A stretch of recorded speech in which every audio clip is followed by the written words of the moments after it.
बिहार में ललन सिंह जनता दल यू के वो नेता हैं जिनको लेकर राज्य में हालिया सियासी घमासान की शुरुआत हुई थी। बता दें कि एक महीने पहले बीजेपी ने दावा किया था कि ललन सिंह को लालू प्रसाद यादव के करीबी होने की वजह से जनता दल यू के अध्यक्ष पद से हटाया गया है।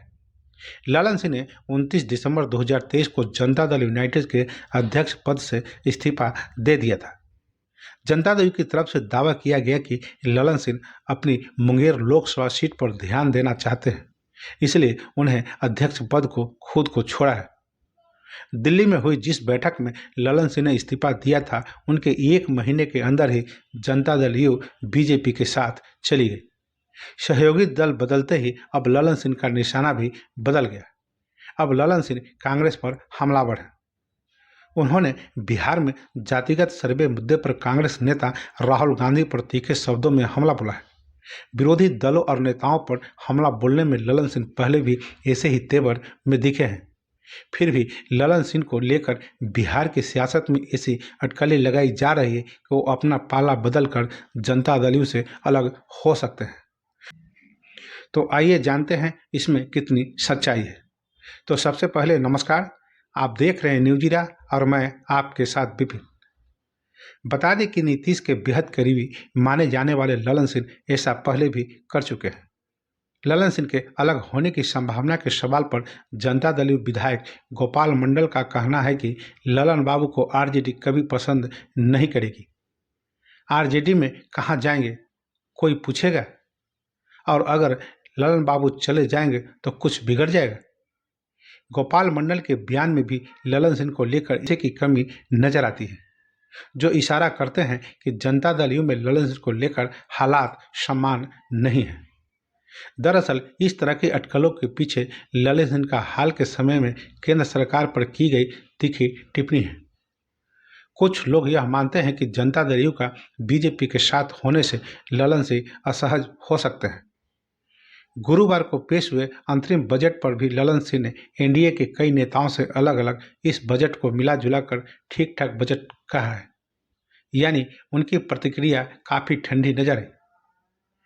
बता दें कि पिछले साल अगस्त के महीने में कांग्रेस सांसद गौरव गंगोई मणिपुर हिंसा मुद्दे पर संसद में अविश्वास प्रस्ताव लेकर आए थे। इस प्रस्ताव के समर्थन में जनता दल यू सांसद ललन सिंह ने काफ़ी तीखे शब्दों में केंद्र सरकार पर हमला बोला था। बिहार के एक वरिष्ठ पत्रकार कहते हैं, उस दौरान ललन सिंह ने गृह मंत्री अमित शाह पर भी काफ़ी तल्ख टिप्पणी की थी। नीतीश कुमार उसी समय से ललन सिंह के तेवर से नाराज चल रहे थे। आमतौर पर जनता दल यू के किसी सांसद को सदन में केंद्र सरकार पर इस तरह का तीखा हमला करते हुए नहीं देखा जाता है। दिल्ली सर्विस बुक मुद्दे पर भी लोकसभा में चर्चा के दौरान ललन सिंह को केंद्र सरकार पर जमकर बरसते हुए देखा गया था। ललन सिंह ने प्रधानमंत्री पर भ्रष्टाचार के साथ समझौता करने का आरोप भी लगाया था। ललन सिंह ने कहा था, लोकतंत्र लोकलाज से चलता है, लेकिन आपने लोकलाज को ताक पर रख दिया है। आप चुनाव में हार जाते हैं तो पिछले दरवाजे से शासन करना चाहते हैं। यही नहीं, महिला आरक्षण विधेयक पर चर्चा के दौरान भी ललन सिंह ने आरोप लगाया था कि 2 करोड़ रोजगार और काला धन लाने के मुद्दे पर धोखा देने के बाद अब सरकार महिलाओं को धोखा दे रही है। जानते हैं ललन सिंह हैं कौन? ललन सिंह का असली नाम राजीव रंजन सिंह है। वो राजनीतिक में ललन सिंह के नाम से मशहूर हैं। वो जनता दल यू के बिहार प्रदेश के अध्यक्ष भी रह चुके हैं। जुलाई 2021 में जनता दल यू राष्ट्रीय कार्यकारिणी की बैठक में ललन सिंह को राष्ट्रीय अध्यक्ष बनाया गया था। ललन सिंह फिलहाल बिहार की मुंगेर लोकसभा सीट से सांसद हैं। साल 2019 के चुनाव में उन्होंने कांग्रेस की नीलम देवी को हराया था। इस सीट पर साल 2014 में सूरजभान सिंह की पत्नी बीना देवी ने ललन सिंह को हरा दिया था। उन चुनावों में नीतीश बीजेपी से अलग हो गए थे। एनडीए से अलग रहने के दौरान संसद के भीतर ही नहीं बाहर भी ललन सिंह विपक्षी दलों के इंडिया गठबंधन की भी मजबूती से पैरवी करते नजर आते हैं। इसलिए माना जाता है कि ललन सिंह के लिए जनता दल यू का बीजेपी से वापस गठबंधन में होने से हालात असहज हो गए हैं। के पटना के AN. Sinha institute of social studies के पूर्व निदेशक डी.एम. दिवाकर कहते हैं, बयानों तो नीतीश कुमार खुद भी देते थे कि मर जाऊंगा, बीजेपी के साथ नहीं जाऊंगा। ललन सिंह को अलग होना था तो अध्यक्ष पद से हटाते समय नीतीश ने जिस दिन नई सरकार बनाई उसी दिन अलग हो जाते। वहीं एक वरिष्ठ पत्रकार का मानना है कि ललन सिंह जनता दल को छोड़ नहीं सकते हैं, क्योंकि नीतीश के एनडीए में वापस आने के बाद बिहार का सियासी समीकरण 2019 के लोकसभा चुनाव जैसा हो गया है। उस वक्त एनडीए को बिहार में 40 में से 39 सीटें पर जीत मिली थी। ललन सिंह में इतनी हिम्मत भी नहीं है कि एनडीए से अलग हो जाए। क्या वो गब्बू सिंह के मामले को भूल गए होंगे?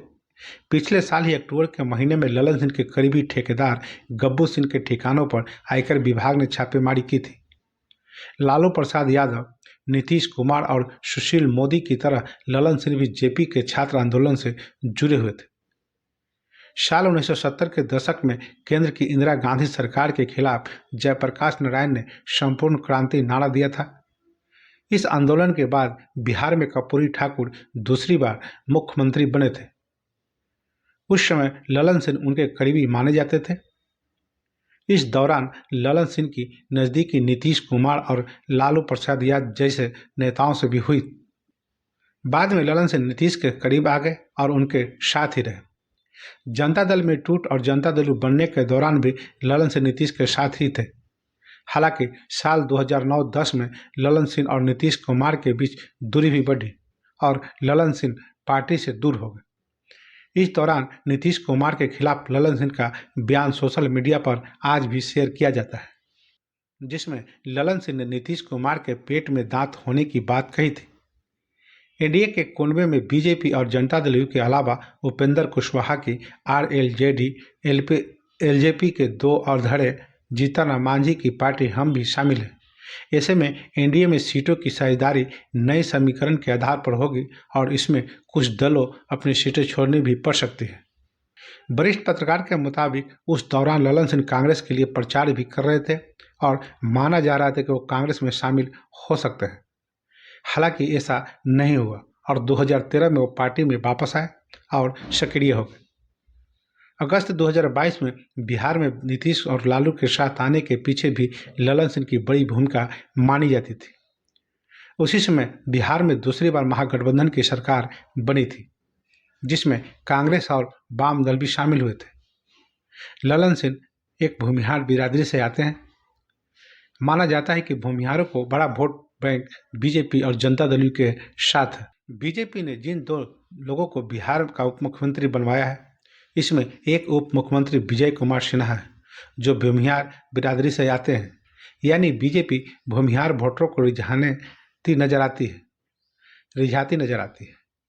जनता दल के इंडिया गठबंधन के साथ जुड़े रहने के दौरान बिहार में इस बात की चर्चा खूब होती रही है कि ललन सिंह को मुंगेर सीट से हराने के लिए बीजेपी अपनी पूरी ताकत लगा सकती है। कहा जाता था कि इसके लिए बीजेपी भूमिहार बिरादरी के अपने बड़े नेता गिरिराज सिंह को भी मुंगेर से लोकसभा लड़वा सकती है। हालांकि अब इस सीट पर आने वाले लोकसभा चुनाव में बीजेपी और जनता दल के बीच मुकाबला नहीं होगा, लेकिन अभी यह भी तय नहीं है कि एनडीए में साझेदारी में यह सीट किस दल के पास होगी। मुंगेर सीट पर भूमिहार वोटरों का बड़ा असर है, लेकिन माना जाता है कि भूमिहार नेता के तौर पर इलाके में ललन सिंह से ज़्यादा लोकप्रियता बाहुबली नेता कहे जाने वाले अनंत सिंह की है। पिछले लोकसभा चुनाव में अनंत सिंह की पत्नी नीलम देवी को कांग्रेस ने इस सीट से चुनाव लड़वाया था। मुंगेर सीट पर मुस्लिम, यादव और निषाद वोटरों की भी बड़ी तादाद है। कहा जाता है कि पिछले दिनों इसी वर्ग का समर्थन हासिल करने के लिए ललन सिंह आरजेडी और लालू प्रसाद यादव के करीब नजर आते थे। वहीं जातिगत सियासी समीकरणों की बात करें तो जनता दल में मौजूदा समय में नीतीश के बेहद करीबी जाने वाले विजय चौधरी भी भूमिहार बिरादरी से आते हैं। उन्हें राज्य में एनडीए की नई सरकार में फिर से मंत्री बनाया गया है, यानी पार्टी में उनका कद लगातार बढ़ता दिखता है।